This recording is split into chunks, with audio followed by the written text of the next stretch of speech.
The conference room on Karis 9 station hummed with the quiet sound of air recyclers. Commander Jake Morrison sat at the long metal table, watching instructors from 6 different species argue about training methods.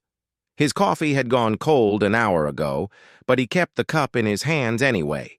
It gave him something to hold while the others debated. Instructor Vexthal stood at the head of the table, his green scales catching the light. The reptilian Kreshna was almost 7 feet tall, and when he spoke, everyone listened. His species had been warriors for thousands of years, and they were proud of it. "Our young begin combat training at age 4, Vexthal said, his voice deep and rough. By age 6, they can survive 3 days alone in our desert homeworld with no supplies. The weak are identified early. The strong become our soldiers." The other instructors nodded, some making notes on their data tablets. Jake stayed quiet and listened. Instructor Zin clicked her mandibles together, a sign of agreement among the Thrain people. Her insect-like body was covered in black armor plating, and her 4 arms moved precisely as she accessed her own reports. "Similar methods produce our warriors," Zin said. "Pain tolerance training begins at age 5. Physical conditioning is constant. Emotion is trained out of candidates by age 7. Logic and strategy remain. This creates efficient soldiers." A furry Kelton instructor named Gorsh added his thoughts. "Our packs raise young warriors together. They fight for food, for position, for respect. Natural selection occurs. Only the fierce survive to join our military." Captain Lisa Bennett sat beside Jake, the only other human in the room. She caught his eye and raised one eyebrow slightly. Jake gave a tiny shrug in response. They had both heard this kind of talk before at these instructor meetings. Vexthal turned his yellow eyes toward the 2 humans. "And what of Earth methods? We have fought beside human soldiers for 10 years now. They are effective in ways we did not expect. They adapt quickly. They endure harsh conditions. They show remarkable resilience under pressure." He paused, his head tilting in that particular way that meant he was truly curious. "Yet we know little of how humans train their warriors. Your soldiers cry during difficult moments, yet they do not break. They admit fear, yet they advance anyway. They help wounded enemies. They comfort civilians in war zones. These behaviors seem contradictory to warrior conditioning." The other instructors leaned forward. This was apparently a question many of them had wondered about. "How do humans train their young warriors?" Vexthal asked directly.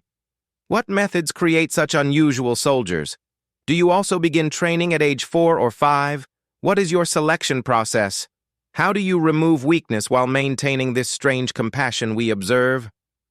Jake set down his cold coffee. He had known this question would come eventually. Human soldiers had earned respect across the Galactic Coalition, but their methods remained mysterious to other species.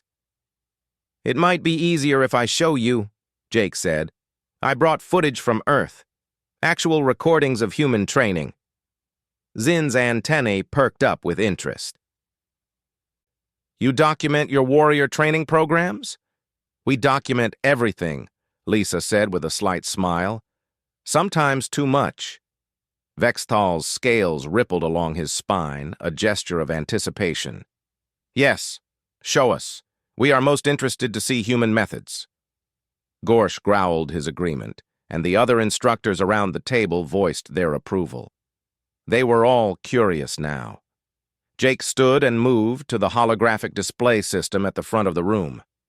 He pulled out a small data drive from his pocket and inserted it into the station's computer. The lights dimmed automatically as the system activated. "Before I start," Jake said, turning to face the assembled instructors, "I need to warn you that what you're about to see might not be what you expect." "We expect efficient training," Zin said. "We expect the creation of warriors." "Right," Jake said slowly. "Just keep an open mind," Lisa added from her seat. "Remember that context matters. Human culture is different from yours in some important ways." Vexathal waved one clawed hand. We are military instructors. We understand training in all its forms. Please proceed. Jake tapped the control panel, and the first video file loaded.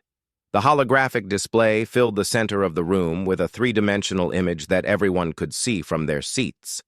The scene showed a large green field under a blue sky. Small humans ran back and forth, chasing a black and white ball. They wore matching colored shirts, some blue and some red. Adult humans stood on the sidelines, watching. The alien instructors stared at the image in silence for a moment. "This is recreation," Gorsh finally said, confusion in his growling voice. "A game. Where is the training?" Jake smiled slightly. "This is the training. Just watch." He let the footage play. The human children were young, maybe 8 or 9 years old. They kicked the ball between them, sometimes successfully and sometimes not. They called to each other in high voices. They ran with the uncoordinated energy that young humans had before their bodies fully learned grace. "I do not understand," Vexathal said, his eyes fixed on the display. "These are children playing. How does this create warriors?" "Keep watching," Lisa said quietly. "It's about to get interesting." On the display, one of the small humans, a boy with brown hair, ran toward the ball. Another child from the opposing team reached it first. The two collided, and the brown-haired boy fell hard onto the grass. Even through the holographic display, the impact looked painful. The alien instructors leaned forward, finally seeing something they recognized. Pain was part of training. Now they would see how humans handled it. The boy on the ground stayed down for a moment. His knee had scraped against the hard dirt patch beneath the grass, and blood appeared on his skin. The child's face twisted, and then tears started running down his cheeks. Vexathal sat up straighter in his chair. "Now the child will be punished for weakness," he said with certainty, "or forced to continue despite injury. This is where warrior training begins." But on the display, something different happened. The adult human supervising the game, wearing a blue shirt and carrying a clipboard, immediately jogged over to the fallen child. The other children stopped playing and gathered around, their small faces showing concern. The adult knelt down beside the boy, and his voice came through the audio system clearly. "Hey, Danny, that was a hard fall. Let me see your knee, buddy." The boy called Danny was crying openly now, his shoulders shaking. The adult carefully examined the scraped knee, then looked up at the child's face. "It's okay to cry," the adult said gently. "That hurt, I know. You're going to be fine, though. It's just a scrape." Zin's mandibles clicked rapidly, a sign of confusion among her species. "The supervisor permits the crying? He does not command the child to be strong?" Lisa spoke from her seat. "That is being strong by our definition. The child is hurt and scared, but he's not hiding it." On the display, the adult pulled a small white box from a bag on the sideline. He opened it and took out bandages and cleaning supplies. The other children crowded closer, watching as their coach cleaned Danny's knee. "This stings a little," the adult warned before applying medicine to the wound.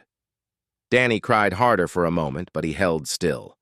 The adult worked quickly, cleaning the scrape and covering it with a bandage. "All right, Danny," the adult said, standing up and offering his hand. "You've got a choice now. You can sit out and rest, or you can keep playing if you feel okay. It's completely up to you. No pressure either way." The alien instructors exchanged glances across the table. Gorsh's fur stood up along his back, which happened when his species encountered something that challenged their understanding. "A choice?" Gorsh said. "The young warrior chooses whether to continue training?" Jake paused the video. "Yes, that's Coach Henry Phillips. He supervises a youth soccer team. The kids are 9 years old, and they play because they want to, not because they have to." "Voluntary warrior training?" Vexathal's scales rippled in disbelief. What if they choose not to participate? Then they don't, Jake said simply. They do something else instead. Music, art, other sports, reading, whatever interests them. He restarted the video. On screen, Danny wiped his eyes with his sleeve and looked at his bandaged knee. Then he looked at his teammates, who were all waiting quietly. One girl with blonde hair gave him a thumbs-up gesture. Another boy patted his shoulder carefully. "I want to keep playing," Danny said, his voice still shaky from crying. Coach Phillips smiled. "You sure? It's okay if you need a break." Danny nodded. "I'm sure. That's my guy," the coach said. "Take it easy on that knee, though. If it hurts too much, you tell me right away, okay?" The game resumed. Danny ran more slowly now, favoring his injured leg slightly, but he stayed in the game. His teammates passed the ball to him gently. When he successfully kicked it to another player, several children cheered for him. The video continued for several more minutes. The team in blue shirts, Danny's team, lost the game by 2 points. When the final whistle blew, Jake expected the alien instructors to see punishment or disappointment from the adult supervisor. Instead, Coach Phillips gathered all the children in a circle. They sat on the grass, breathing hard, some drinking water from bottles. Danny's knee had bled through the bandage slightly, but he was smiling now. "Good game today, team," Coach Phillips said. "I saw a lot of effort out there. Danny, that was brave coming back after that fall. Emma, your passing improved a lot from last week. Carlos, you're getting much better at defense." He continued around the circle, saying something positive about each child's performance. He did mention things they could improve, but his voice stayed encouraging and kind. "We didn't win today," the coach said finally. "But winning isn't the only thing that matters. You all tried hard. You supported each other. You kept going even when things got tough. That's what I'm proud of." The children seemed happy despite losing. They high-fived each other and talked excitedly about parts of the game. Parents came to collect them, and several parents thanked Coach Phillips for his time. Jake stopped the video there. The conference room stayed silent for a long moment. Finally, Vexthal spoke. "I am deeply confused. This is considered warrior training on Earth?" "This is considered childhood on Earth," Lisa corrected. "Not all these children will become soldiers. Most won't. But all of them are learning things that make humans effective in any role, including military service." "What could they possibly learn from this?" Zin asked, her logical mind struggling to find the lesson. The child was injured and allowed to show weakness. The team lost and received praise anyway. The activity was voluntary. Where is the discipline? Where is the hardening process? Jake leaned against the display console. Danny learned that adults can be trusted to help when you're hurt. He learned that admitting pain doesn't mean you're worthless. He learned that he could choose to continue despite being scared and hurt. His teammates learned to support someone who's struggling. They all learned that effort matters even when you fail. Gorsh shook his head. "These are not lessons that create fierce warriors." "Maybe not fierce," Lisa said, "but they create something else. Something that works for humans." Jake loaded another video file. "Let me show you something different. This might help explain." The holographic display changed to show an indoor facility.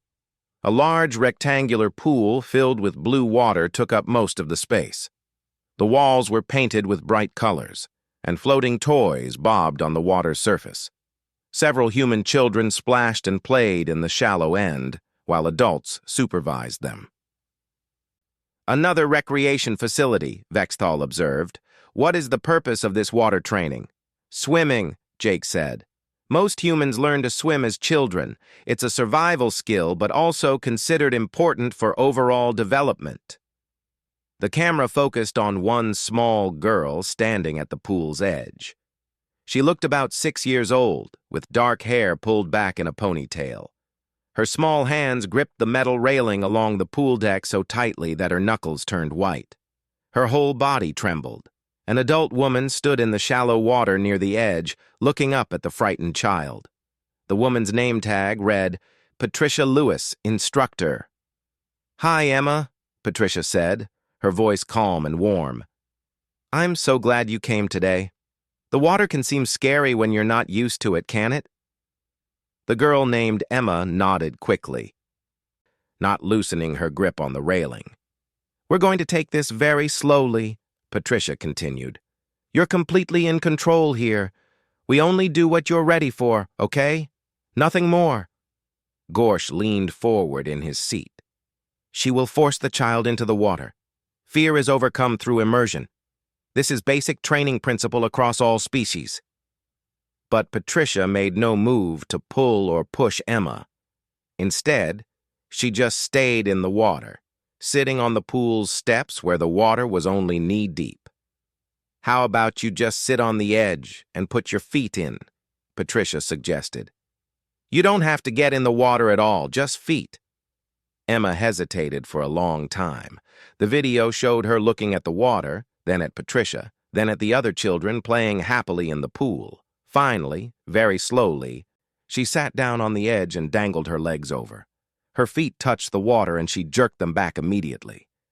"Too cold?" Patricia asked. "It's scary," Emma whispered. "I understand," Patricia said. "When I was little, I was scared of water too. It feels weird when you're not used to it." Zin's antennae twitched. "The instructor admits to having experienced fear? This undermines authority and respect." Lisa shook her head. "Among humans, it builds trust. It shows Emma that fear is normal, not shameful." On the display, Emma slowly put her feet back in the water. She kept them there this time, though her hands still gripped the pool edge firmly. Patricia smiled and praised her. "That's wonderful, Emma. You're doing great. That's all we're going to do today, okay?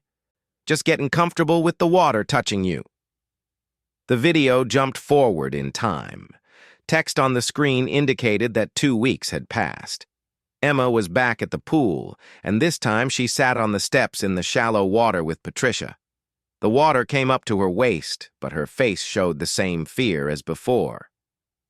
"Remember, you're in control," Patricia said. "Want to try putting your face in the water? Just for 1 second?" Emma shook her head hard. "That's okay," Patricia said immediately. "No pressure. How about we just practice blowing bubbles on the surface?" They spent that entire session just making bubbles in the water, not even going underwater.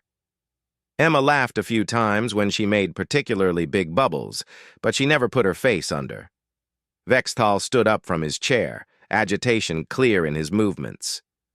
"This is extremely inefficient.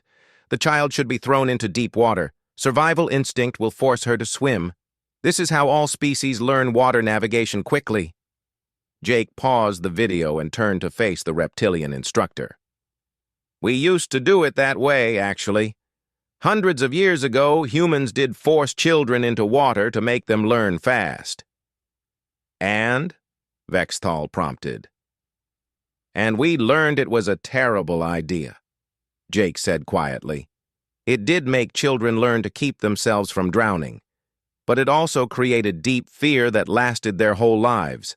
Many of those humans never went near water again if they could avoid it. We taught survival, but we killed curiosity and confidence." Lisa added, "We realized we weren't just teaching a skill. We were teaching a relationship with water, with fear, with learning itself." Jake restarted the video. More time jumps showed Emma's progress. 4 weeks in, she put her face in the water for 3 seconds. Patricia celebrated like Emma had accomplished something incredible. "You did it! Emma, you faced your fear! How do you feel?" Emma came up sputtering and wiping her eyes, but she was grinning. "I did it!" 8 weeks into the lessons, Emma was floating on her back with Patricia's hand barely supporting her. She still looked nervous, but the terror was gone. 12 weeks in, Emma swam 5 feet on her own, her small arms and legs moving in the basic strokes Patricia had taught her. The final segment of video showed Emma at 16 weeks. She jumped into the pool on her own and swam to Patricia, laughing the whole time. When she reached her instructor, Patricia hugged her. "Remember when you were so scared you couldn't even put your feet in?" Patricia asked. "Look at you now. You faced something that terrified you, and you didn't give up. You kept trying, even when it was hard. That's real courage, Emma." Emma beamed with pride. Jake stopped the video and looked at the alien instructors. Several of them appeared genuinely disturbed by what they had seen. 16 weeks, Zin said slowly.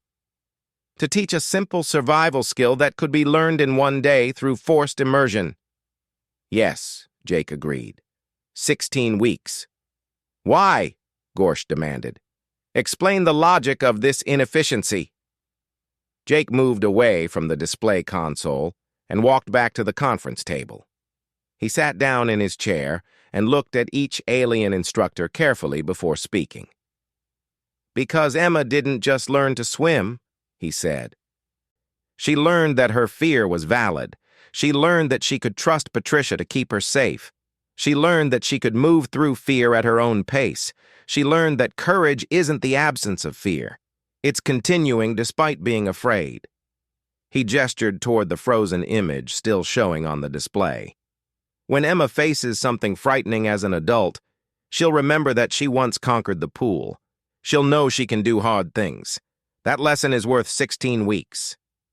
Vexthal's scales rippled in a pattern that showed deep confusion among his species. But the time cost is irrelevant, Lisa interrupted. We're not training soldiers on a production schedule. We're raising humans who might become soldiers if they choose that path among thousands of other possible paths. Jake loaded a third video file. Let me show you something that might look more familiar to you. The holographic display changed to show a training hall with padded floors. Human children and teenagers wore white uniforms with colored belts tied around their waists. They practiced kicks and punches in organized rows, moving together in synchronized patterns. Ah, Vexthal said, settling back into his chair. Finally, combat training. This is more recognizable. The camera focused on a boy who appeared about 12 years old. He had brown hair and wore an orange belt. A patch on his uniform read, Chris Palmer. An adult instructor named Ray Hughes demonstrated a defensive technique, showing how to block an attack and counter safely. Chris attempted the technique, but his movements were wrong. He left his right side completely exposed when he tried to counter. In a real fight, that mistake would be dangerous. Ray stopped immediately and moved to Chris's side. The alien instructors expected correction through pain or harsh words, the standard method across most warrior cultures. Hold on, Chris, Ray said. Let me show you something. Do that move again, exactly how you just did it. Chris repeated the technique with the same mistake. Ray moved slowly, showing where an opponent could strike. See here? You're completely open on this side. If this were real, you'd get hurt badly right there. Let's protect you better. He demonstrated the correct form, showing how keeping the arm positioned differently protected the vulnerable area. Try it this way. We want you safe first, effective second. Safety always comes before looking cool. Chris tried again, this time with better form. Ray nodded approval. Better. You're learning to protect yourself. That's the whole point of this training. The video continued showing the class. Older students sparred with younger ones, always with careful control. When Chris landed a solid hit on an older student named Marcus, Jake expected retaliation. Among Kelton warriors, an effective strike from a junior would trigger a harder counterstrike to teach humility. Instead, Marcus stopped and smiled. Nice technique, Chris. You got through my guard completely. Where did you learn that variation? I just tried something different, Chris said, looking pleased. Well, it worked, Marcus said. I'll have to watch for that move from you now. Zin clicked her mandibles together rapidly. The senior warrior praises the junior for striking him successfully. This encourages disrespect and challenges to authority. It encourages learning and growth, Jake said. Marcus isn't threatened by Chris improving. He's proud of him. The video showed the end of the class. Ray gathered all the students in a circle, having them sit cross-legged on the mat. He walked around the circle slowly as he spoke. "Remember why we train," Ray said. "We learn these techniques for discipline, for fitness, for confidence, and yes, for self-defense. But power without control is just violence. Control without compassion is cruelty. We're not training you to hurt people. We're training you to protect yourselves and others." A small girl raised her hand. "What if someone is being mean? Can we use our training on them?" Ray knelt down to her eye level. "Good question, Sophie. Here's the truth. The strongest choice is often not fighting at all. Walking away from someone being mean takes more courage than hitting them. We teach you these skills so you have choices, not so you use them on everyone who annoys you." The scene shifted to show Ray talking with a parent after class. Chris's mother spoke with concern in her voice. "Chris has been having trouble with a bully at school," she said. "Some older kid keeps pushing him around. I'm worried." Ray nodded seriously. "I understand. Let me talk with Chris about it." He called Chris over, and the three of them spoke together. Ray asked Chris about the situation, listening carefully to every detail. Then he gave his advice. "Here's what I want you to understand, Chris. I'm teaching you how to defend yourself physically, but I'm also teaching you when not to fight. If this kid pushes you and you can walk away safely, that's the strong choice. You only use physical defense if you're actually in danger and have no other option." Chris looked uncertain. "But won't everyone think I'm weak if I don't fight back?" "Some people might," Ray admitted, "but you'll know the truth. You'll know you're strong enough to fight but controlled enough not to. That's real strength. That's what separates a trained martial artist from a bully." The video showed Chris nodding slowly, thinking about Ray's words. Vexthal stood abruptly, his chair scraping against the floor. His scales had turned a darker shade of green, which indicated distress among the Krishna. "This is not warrior training," he said, his voice rough with emotion he was clearly trying to control. "This is... I do not have words for what this is." "Confusing," Lisa offered. "Disturbing," Vexthal corrected. "You teach combat skills while actively discouraging their use. You praise junior members for challenging seniors. You tell children that avoiding conflict is strength." Jake stood and faced Vexthal directly.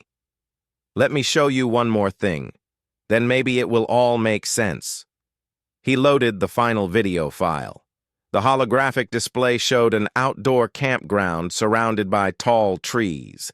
Teenage humans around 15 or 16 years old worked together on various activities. Tents dotted the landscape and a banner read, "Leadership Development Camp." A girl with red hair tied back in a braid directed a group of other teenagers. Her name tag identified her as Sophie Graham. She held a clipboard and appeared to be organizing her team for some kind of challenge. "Your team has 30 minutes to build a bridge across this gap using only these materials," an adult supervisor named Nathan Pierce explained. He gestured to a small ravine and a pile of ropes, wooden planks, and metal brackets. "Sophie is your team leader. Everyone must cross safely." The teams began working. Sophie delegated tasks, trying to coordinate 6 different teenagers who all had their own ideas. The video showed her struggling to get everyone to listen, to work together, to follow a coherent plan. Arguments broke out. 2 team members insisted their design was better. Another wandered off to work alone. The 30 minutes ticked away and the bridge remained unfinished. When time expired, the structure was unstable and incomplete. Nobody had crossed the ravine. Sophie stood looking at the failed project, her shoulders slumping. Then her face crumpled and tears started falling. She turned away from her team, clearly embarrassed, and walked several steps into the trees. "Now she will be removed from leadership," Vexthal predicted. Failure and emotional display cannot be tolerated in commanders. But Nathan Pierce simply followed Sophie into the trees. He did not look angry or disappointed. He sat down on a fallen log and waited. After a moment, Sophie sat beside him, still crying. "I messed up," Sophie said through her tears. "I was a terrible leader. I couldn't get anyone to listen. I couldn't make it work." "Leadership is really hard," Nathan said quietly. "Especially when you're learning.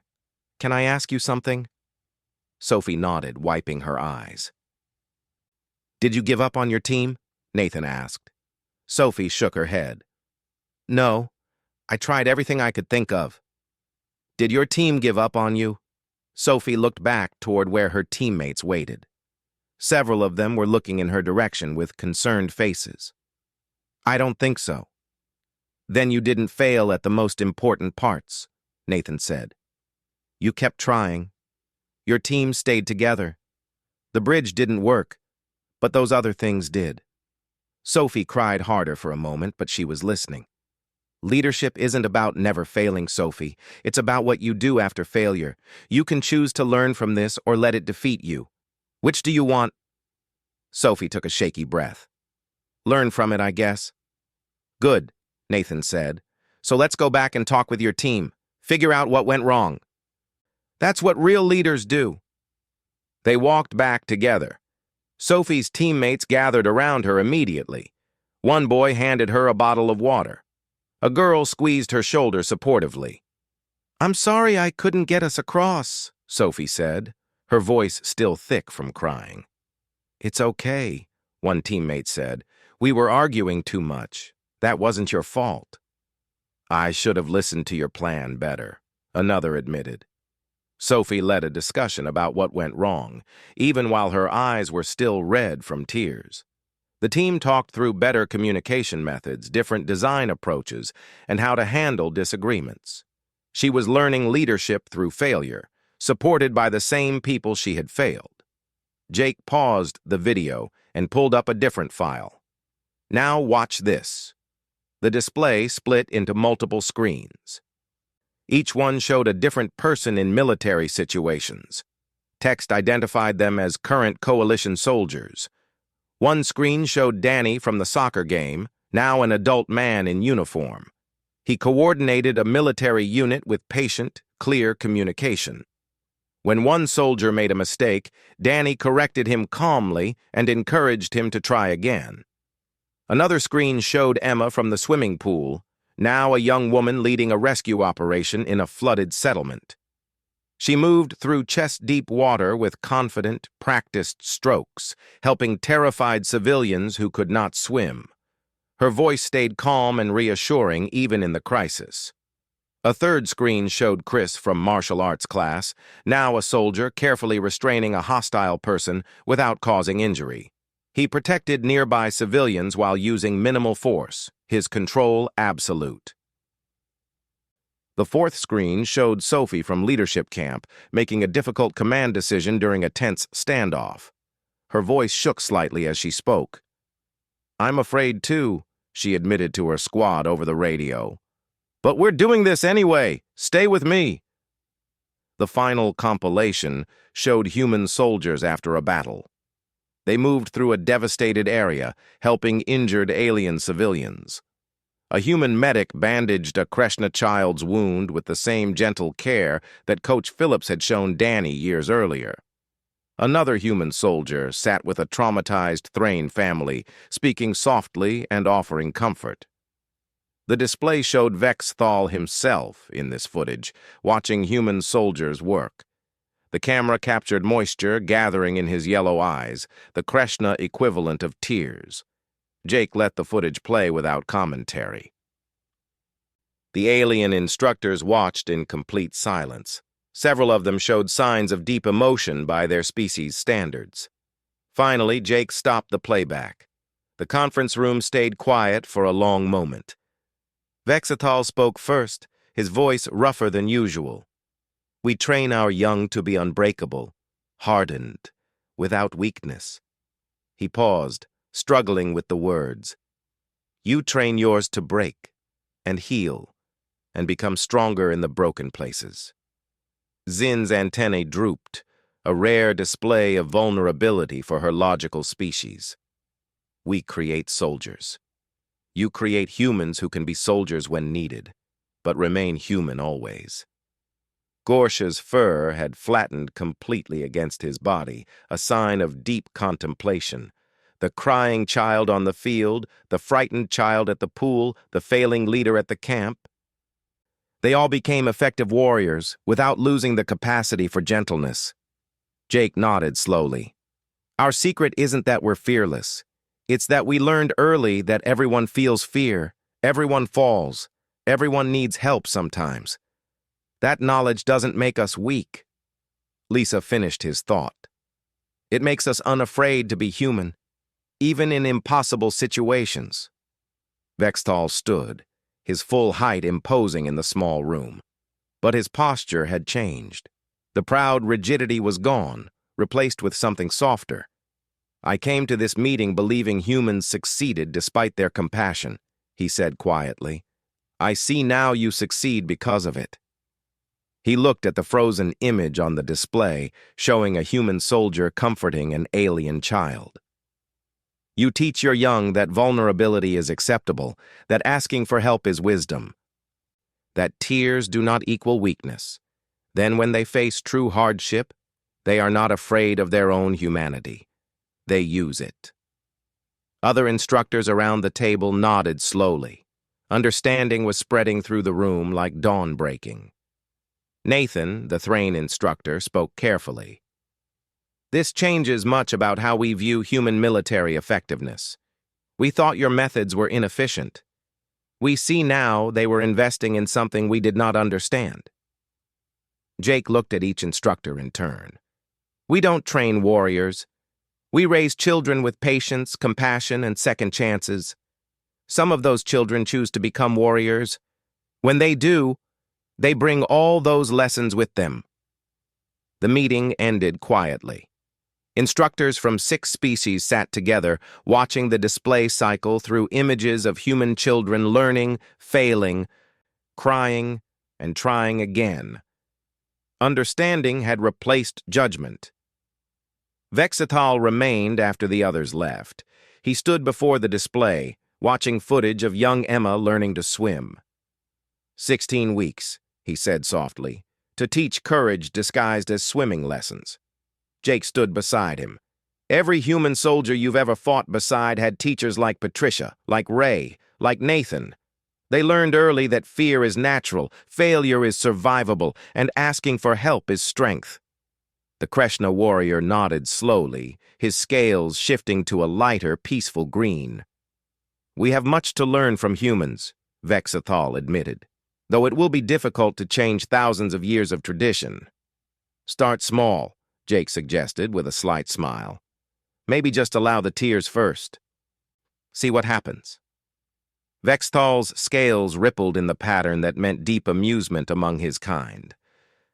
Perhaps we will try. He turned to leave, then paused at the doorway. Thank you, Commander Morrison, for showing us what we could not see on the battlefield. When he was gone, Lisa came to stand beside Jake. Think it will change anything? She asked. Jake shrugged. Maybe, maybe not. But at least they understand us better now. On the display, young Danny got up from his fall, chose to keep playing despite his tears, and rejoined his team.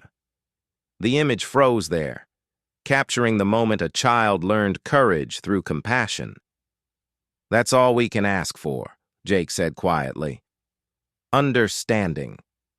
The lights in the conference room brightened automatically as the display shut down, but the lesson remained.